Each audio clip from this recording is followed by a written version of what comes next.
Salam Bapak Ibu yang dikasihi oleh Tuhan Yesus Kristus. Kita akan bersama-sama membaca bagian kebenaran firman Tuhan yang terambil di dalam Injil Yohanes pasal 10 ayat 22 sampai dengan ayat yang ke-30.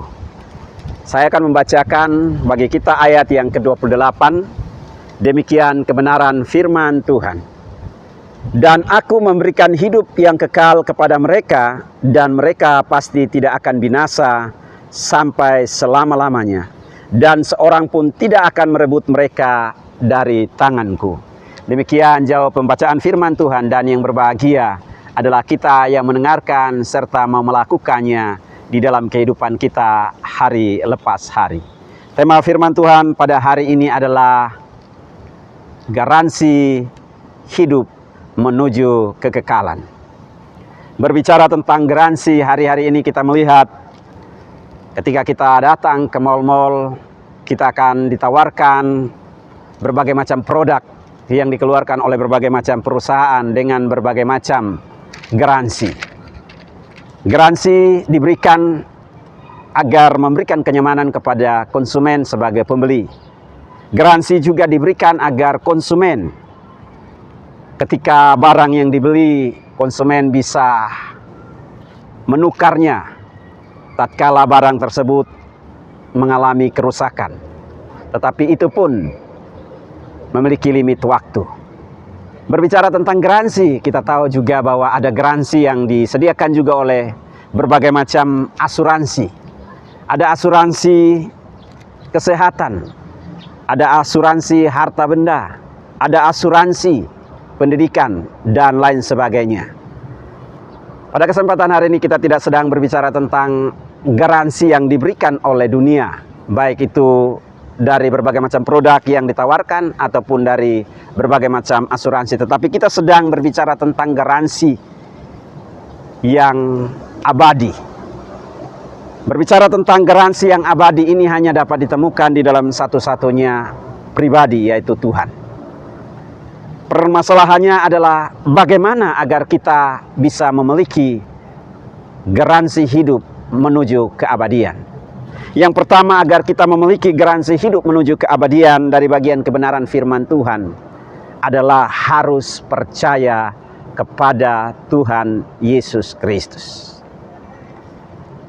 Hanya ketika kita percaya kepada Tuhan Yesus Kristus, maka kita akan mendapatkan garansi keabadian. Dalam bagian kebenaran firman Tuhan ini kita melihat bagaimana orang-orang Yahudi bimbang dan ragu. Mereka sedang galau dengan kehadiran Yesus. Yesus hadir di dalam kehidupan mereka. Yesus melakukan berbagai macam perkara-perkara yang ajaib. Yesus melakukan berbagai macam mujizat, tanda heran, dan lain sebagainya. Tetapi ahli-ahli Yahudi ini, ahli-ahli Taurat ini, mereka justru tidak membuka diri menerima Yesus sebagai Tuhan dan Juru Selamat pribadi. Di dalam ayat yang ke-24, maka orang-orang Yahudi mengelilingi dia dan berkata kepadanya, berapa lama lagi engkau membiarkan kami hidup dalam kebimbangan?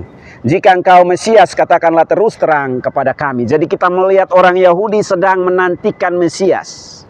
Dalam bahasa Ibrani, Mesias adalah orang yang diurapi.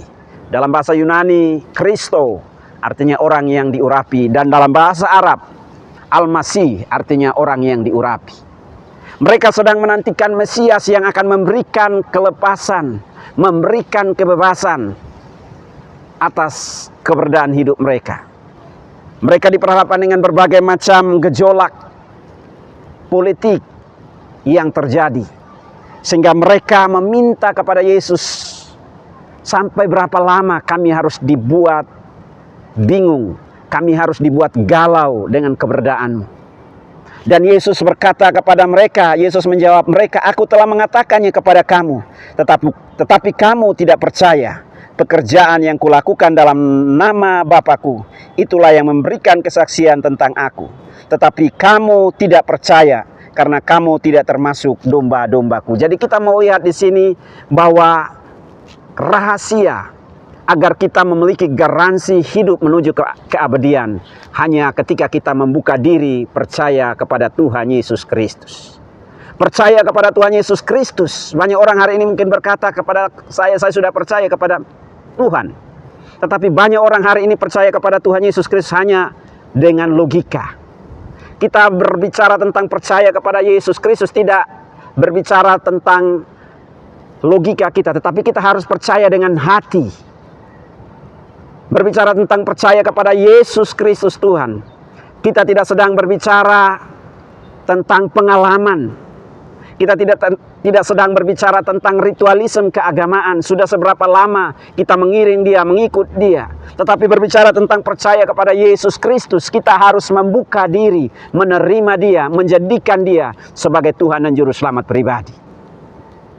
Hanya dengan demikian, kita mendapatkan jaminan kepastian keselamatan. Di luar itu, kita tidak bisa berbuat apa-apa. Itu sebabnya di dalam Wahyu 3 ayat yang ke-20 firman Tuhan di sana berkata, "Lihatlah, aku berdiri di depan pintu dan mengetok. Jikalau ada orang yang mendengar suaraku dan membukakan pintu bagiku, aku akan masuk dan tinggal bersama-sama dengan dia, dan dia bersama-sama dengan aku." Jadi kita melihat di sini bahwa untuk mendapatkan kepastian keselamatan, untuk mendapatkan garansi kehidupan keabadian, hanya ketika kita berespon, membuka diri, menerima Yesus, menjadikan Yesus sebagai Tuhan dan Juru Selamat pribadi. Ironisnya banyak orang hari ini hanya tahu Yesus dari apa kata orang. Hanya tahu Yesus sekedar pengetahuan. Tetapi dia tidak pernah membuka diri menerima Yesus sebagai Tuhan dan Juru Selamat pribadi. Upaya kita, usaha kita, amal kita, kebaikan kita, apapun yang kita lakukan, kita tidak akan bisa menyelamatkan diri kita. Karena kita manusia yang penuh dengan dosa. Karena kita manusia penuh dengan pemberontakan. Karena kita manusia penuh dengan berbagai macam kejahatan. Semua dosa kita, pelanggaran kita yang kita lakukan hanya dapat diselesaikan oleh satu-satunya pribadi, yaitu Tuhan Yesus Kristus. Dan itu terrealisasi secara nyata dalam kehidupan setiap orang percaya ketika kita membuka diri, mengundang dia, menerima dia, menjadikan dia sebagai Tuhan dan Juru Selamat pribadi. Di dalam Roma pasal yang ke-10 ayat 9 sampai dengan ayat yang ke-10, saya bacakan bagi kita semua. Di sana kebenaran firman Tuhan tertulis secara jelas bahwa hanya dengan iman percaya kepada Yesus Kristus Tuhan, maka kita akan mendapatkan kepastian kehidupan yang kekal. Roma 10 ayat 9 sampai dengan ayat yang ke-10 firman Tuhan di sana berkata, "Sebab jika kamu mengaku dengan mulutmu bahwa Yesus adalah Tuhan dan percaya dalam hatimu bahwa Allah telah membangkitkan dia dari antara orang mati, maka kamu akan diselamatkan. Karena dengan hati orang percaya dan dibenarkan, dan dengan mulut orang mengaku dan diselamatkan." Inilah kebenaran firman Tuhan. Jadi kita percaya kepada Tuhan Yesus harus percaya dengan hati, bukan dengan logika. Kita percaya kepada Tuhan Yesus bukan dengan ritualisme keagamaan, tetapi dengan hati. Kita percaya kepada Tuhan Yesus Kristus dengan hati, bukan dengan pengalaman-pengalaman yang kita alami ataupun yang kita jalani hari lepas hari. Kita percaya kepada Tuhan Yesus Kristus, percaya dengan hati, bukan percaya karena apa kata orang. Dengan membuka diri, menerima dia, menjadikan dia sebagai Tuhan dan Juru Selamat pribadi. Di dalam Yohanes pasal yang ke-10 tadi kita baca ayat yang ke-28. Di sana dengan jelas apa yang kita dapatkan. Yang kita dapatkan adalah Yesus berkata, "Dan aku memberikan hidup yang kekal kepada mereka, dan mereka pasti tidak akan binasa sampai selama-lamanya. Dan seorang pun tidak akan merebut mereka dari tanganku."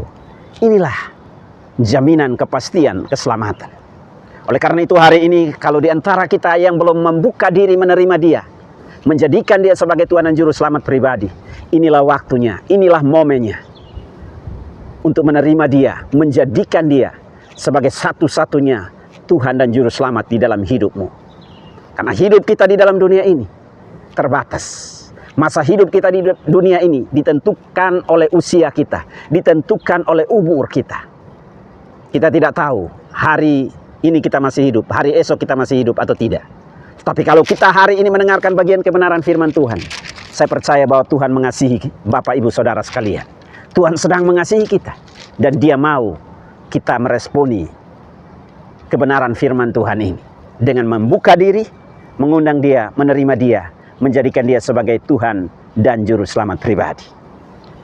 Inilah garansi hidup menuju keabadian. Tetapi yang kedua dari bagian kebenaran firman Tuhan yang kita baca dan kita renungkan di dalam Yohanes pasal 10 ayat 22 sampai dengan ayat yang ke-30. Poin yang kedua, bagaimana agar kita memiliki garansi hidup menuju keabadian. Kita mungkin berkata, saya sudah menerima dia, saya sudah menjadikan dia sebagai Tuhan dan Juru Selamat pribadi. Tetapi poin yang kedua ini sangat penting. Karena realitas hidup saya dan Bapak Ibu Saudara sekalian, kita masih hidup di dalam dunia.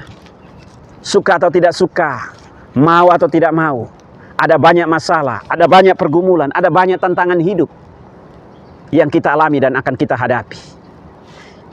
Itu sebabnya dalam bagian firman Tuhan ini, poin yang kedua, kita harus memiliki respon yang benar terhadap kebenaran firman Tuhan. Memiliki respon yang benar terhadap firman Tuhan, ini akan memampukan kita untuk terus berjalan, untuk terus menikmati janji-janji firman Tuhan di dalam seluruh totalitas kehidupan kita, yang kelak akan membawa kita menuju kepada keabadian. Hanya dengan meresponi firman Tuhan dengan benar, dengan baik, kita akan benar-benar bisa menikmati kehidupan menuju kepada keabadian. Ahli-ahli Taurat, orang-orang Farisi, orang-orang Yahudi, mereka sama sekali tidak pernah meresponi dengan baik. Ada tanda mujizat, ada tanda heran, ada berbagai macam mujizat yang Yesus buat, yang Yesus lakukan. Tetapi dalam perjalanan hidup mereka, ketika Yesus hadir dalam kehidupan mereka, mereka justru mengabaikan semua pesan yang Yesus sampaikan. Inilah yang membuat mereka menjadi tidak berdaya, menjadi hilang harapan. Jadi kita percaya kepada Yesus Kristus, kembali lagi, bukan untuk diperdebatkan. Kebenaran bukan untuk diperdebatkan. Kebenaran bukan untuk dijadikan sebagai sarana alat untuk memamerkan diri kita. Tetapi kebenaran yang kita terima, yang kita dengar, yang kita baca, yang kita renungkan, itu harus benar-benar diamalkan, dilakukan, dipraktikkan dalam seluruh totalitas kehidupan kita. Sudah seberapa lama kita menjadi orang Kristen, itu tidak menjadi jaminan bagi kita. Yang Yesus mau, yang Yesus rindukan, yang Yesus harapkan, yang Yesus inginkan adalah bagaimana kita berespon terhadap kebenaran yang ada. Respon kita menentukan keberhasilan kita. Respon kita hari ini menentukan langkah kita demi langkah menuju kepada keabadian. Jadi sekali lagi yang saya ingin tekankan kepada kita semua, Bapak Ibu yang dikasihi oleh Tuhan Yesus Kristus, respon kita yang pertama yang harus kita miliki, mendengarkan kebenaran firman Tuhan. Mendengarkan firman Tuhan. Karena hari ini, suka atau tidak suka, banyak orang hari ini membuka diri terhadap gosip. Banyak orang hari ini membuka diri terhadap hal-hal yang negatif. Banyak orang hari ini membuka diri terhadap hoak. Hari ini hoak begitu luar biasa tersebar di media-media sosial. Banyak orang termakan oleh hoak. Iblis menggunakan media hari ini untuk menyebarkan hoak. Sebagai orang percaya, hari ini kita harus membuka diri terhadap kebenaran firman Tuhan. Sebab di dalam Roma pasal 10 ayat yang ke-17, iman kita itu akan bertumbuh dengan baik ketika kita membuka telinga kita terhadap kebenaran firman Tuhan. Iman timbul dari pendengaran akan firman Tuhan. Jadi iman saya dan Bapak Ibu Saudara sekalian itu akan timbul ketika kita membuka diri terhadap yang namanya kebenaran firman Tuhan. Banyak orang hari ini di luar sana menjadi putus asa, menjadi hilang harapan, menjadi tidak bersemangat, menjadi apatis, tidak optimis terhadap situasi dan keadaan yang silih berganti dia alami dan dia hadapi. Karena dia membuka diri terhadap hoak, dia membuka diri terhadap ketidakbenaran.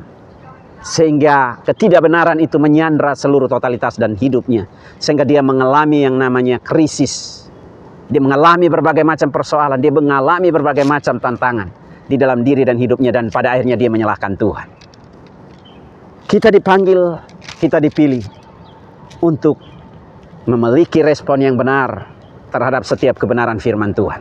Respon yang benar terhadap firman Tuhan adalah ketika kita mendengar firman Tuhan, jangan pernah kita mengeraskan hati. Ahli-ahli Taurat, orang-orang Farisi adalah orang-orang yang khatam Alkitab. Tetapi dalam implementasinya mereka mengeraskan hati. Mereka tahu bahwa Yesus adalah Mesias. Yesus adalah satu-satunya pribadi yang telah diutus dan hadir di tengah-tengah dunia untuk melepaskan mereka tidak hanya secara jasmania tetapi juga secara rohania. Tetapi karena mereka mengeraskan hati terhadap setiap kebenaran, maka mereka tidak pernah mengalami karya penebusan Kristus di dalam diri dan hidup mereka. Hari ini pun kalau kita ada, itu semua karena kasih karunia Tuhan. Kalau hari ini kita masih mendengarkan kebenaran firman Tuhan, jangan pernah kita mengeraskan hati kita. Kebenaran firman Tuhan, hanya kebenaran firman Tuhan yang bisa melepaskan kita, yang bisa membebaskan kita dari berbagai macam masalah, dari berbagai macam pergumulan hidup. Hanya ketika kita mendengarkan firman Tuhan, maka kita akan memiliki garansi hidup menuju kepada keabadian. Di dalam Yohanes pasal yang ke-8 ayat yang ke-51, firman Tuhan di sana berkata demikian.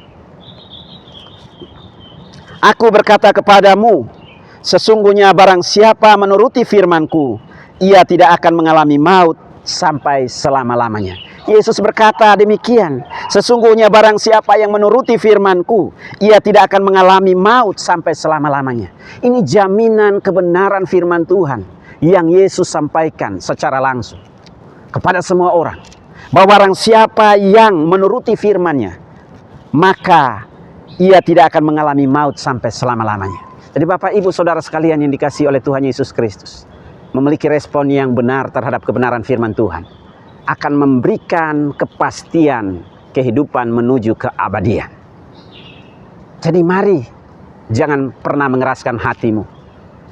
Bila hari ini firman Tuhan engkau dengar, peganglah setiap janji firman Tuhan dan terus melangkah melakukan setiap kebenaran firman Tuhan. Jangan jadikan firman Tuhan hanya sekedar pengetahuan, hanya sekedar knowledge, karena itu tidak akan berdampak apa-apa. Kita dipanggil agar hidup kita diubahkan. Perubahan hidup itu akan terjadi ketika kita betul-betul membaca, merenungkan, serta melakukan kebenaran firman Tuhan di dalam seluruh totalitas kehidupan kita. Dan yang terakhir dalam bagian kebenaran firman Tuhan, Bapak Ibu yang dikasihi oleh Tuhan Yesus Kristus, dari bagian firman Tuhan di dalam Yohanes 10 ayat 22 sampai dengan ayat yang ke-30. Poin yang ketiga agar kita memiliki garansi hidup menuju keabadian.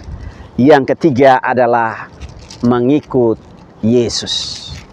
Poin yang ketiga adalah mengikut Yesus. Ini sangat amat penting bagi kita. Mengikut Yesus ini adalah kata kunci yang harus saya dan Bapak Ibu Saudara sekalian pegang. Jadi mengikut Yesus. Mengapa pentingnya kita mengikut Yesus? Karena Yesus satu-satunya pribadi yang mampu memberi arah. Yesus satu-satunya tokoh yang memberi arah, sehingga kita tetap berjalan di dalam kebenaran, sehingga kita tidak menyimpang ke kiri, sehingga kita tidak menyimpang ke kanan, sehingga kita tidak salah tujuan. Ini sangat amat penting bagi kita. Ketika kita tidak mengikut Yesus, percaya Bapak Ibu, lambat atau cepat, cepat atau lambat, kita akan mengalami yang namanya kekecewaan. Kita akan mengalami yang namanya keputusasaan. Itu sebabnya Yesus berkata kepada kita di dalam Yohanes 14 ayat 6. Di sana di dalam bahasa Arab dia berkata, Ana huwa tarik, ana huwal haq, ana huwal hayya la yaqdiru ahadun an ya'ti ilal ab ila biwasitati. Yesus berkata, akulah jalan, akulah kebenaran, akulah kehidupan. Tidak ada seorang pun yang datang kepada Bapa kalau tidak melalui aku. Jadi Yesus memberikan kepastian bahwa dia satu-satunya jalan. Hanya di dalam Yesus kita akan terus melangkah menuju kepada keabadian yang telah dia sediakan, yang telah dia siapkan bagi saya dan Bapak Ibu Saudara sekalian. Itu sebabnya Bapak Ibu yang dikasihi oleh Tuhan Yesus Kristus, firman Tuhan berkata di dalam Matius pasal 10, di sana dengan jelas Bahkan Matius pasal 13. Di sana dengan jelas firman Tuhan berkata, barang siapa mau mengikut aku, ia harus menyangkal diri, memikul salib untuk mengikut aku. Jadi saya dan Bapak Ibu Saudara sekalian, mengikut Yesus tidak enak. Karena kita berbicara tentang memikul salib, itu berbicara tentang apa? Penderitaan. Ketika kita menerima Dia, menjadikan Dia sebagai Tuhan dan Juru Selamat pribadi, ada kehidupan kita yang perlu diubahkan. Ada karakter kita, sifat kita, tingkah laku kita, perbuatan kita. Kalau dulu kita seorang pembohong, kita tiba-tiba mengambil keputusan mengikut Yesus, kita harus mengubah gaya hidup kita. Dari seorang pembohong menjadi seorang yang berkata benar. Dan itu kadang tidak mengenakan. Dari seorang yang melakukan berbagai macam kejahatan, kita harus hidup di dalam kebenaran. Banyak orang itu tidak senang. Kita akan dicibir, orang akan berkata kepada kita, sok suci lu, dan lain sebagainya. Tetapi kembali lagi, inilah konsekuensinya. Ketika kita tetap mengikuti Yesus, maka kita akan diberikan kekuatan, kita akan diberikan kemampuan untuk terus melakukan yang namanya kebenaran. Dan itu Bapak Ibu yang dikasihi oleh Tuhan Yesus Kristus. Mari di kesempatan ini, bila Bapak Ibu Saudara sekalian belum memiliki garansi hidup menuju kepada keabadian, inilah momennya, inilah waktunya. Siapkan hatimu, buka dirimu, menerima Dia, menyambut Dia, menjadikan Dia, percaya. Firman Tuhan berkata harus percaya dengan hati, bukan dengan logika, pengalaman, akal, bahkan apa kata orang. Dan yang kedua, Bapak Ibu, kita harus memiliki respon yang benar terhadap kebenaran firman Tuhan. Dengan mendengarkan firman Tuhan, tidak mengeraskan hati, tetapi terus mengamalkan setiap kebenaran. Dan yang terakhir, setia mengikut Yesus sampai ajal menjemput. Biarlah melalui kebenaran firman Tuhan ini, Tuhan Yesus Kristus memberkati kita semua. Shalom.